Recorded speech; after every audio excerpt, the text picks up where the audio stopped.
क्या होगा? मी JB Shinde boom खाली सरकारी अभियोक्ता माझा NDTV बूम खाली गया।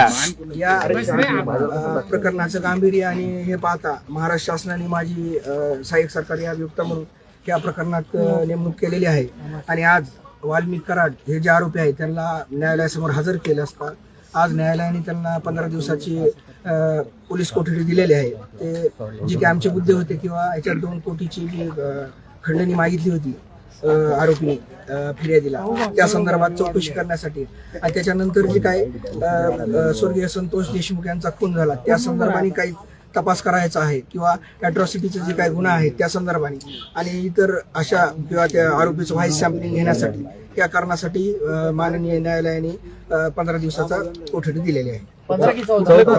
त्यांचं म्हणणं असं की मीडिया ट्रायलचा विषय मीडियामुळे हा विषय पुढे आला त्याच्याबद्दल मी काय बोलू शकतो?